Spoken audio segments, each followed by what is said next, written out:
Hi everyone, it's Pastor and Heidi again, and we've come to Love Does Not Envy in our Newlyweds look at the ultimate definition of love from Scripture. And that seemed pretty straightforward to us.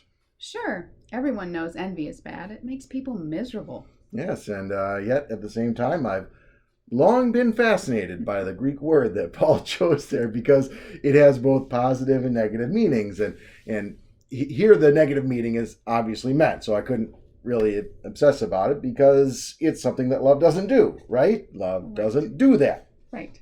He gets a little obsessive about finding a single way to describe these double meaning words. But it turns out that's really the key here. Love is not a zealot. Oh, love is not a zealot. I like that one. That's really good. A zealot is somebody who is obsessively focused on a single thing, and a zealot is also based on the original Greek word. Yes, dear, I know you told me already. Yet I can't get off it. Positives and negatives, I guess.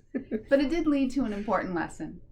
You know how as moms, we can sometimes get so consumed with our kids, having them in the right activities, the right school, getting just the right amount of sleep and nutrition and all of that, that it takes all our energy away from the other areas of life that are also important. Yeah, and husbands can actually quite typically get obsessively latched on to that idea of providing for their family more and more, such that they start working so hard that they really aren't taking care of all the family's needs anymore.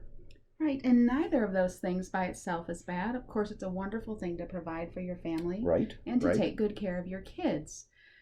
It just becomes negative when that takes all of your focus and your energy to the point that you are missing out on taking care of other things that are also important.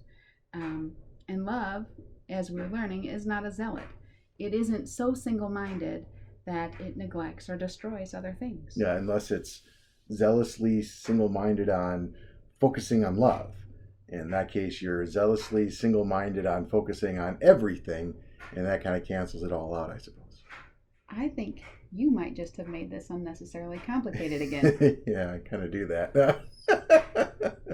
Funny how being a zealot can easily turn things like that. And thankfully, Heidi is here to help me with my focus. She's keep it from getting too narrow like that.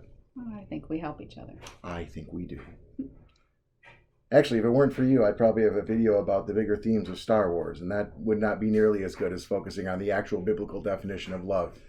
As fun as it would be to talk about how Anakin's obsessive desire to protect his loved ones from death might be interesting, but it's not as good as talking about what God is actually encouraging from us, which is having a heart like his. I mean, God is obsessive with us in a sense, but it's with everything that's good for us.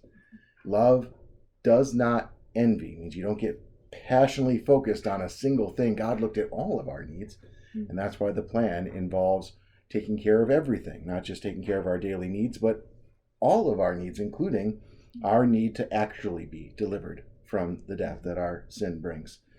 And so Jesus is the answer. Everything all at once. Right? That's taking care of everyone's needs. Well, that's the kind of God we have, so I can see why he would provide the ultimate definition of love. Well, I guess that's about it, don't you think? I do. And you're welcome that this isn't a Star Wars video. Yeah. Well, still great connecting with everyone, and hope to see you real soon. Bye-bye. Bye.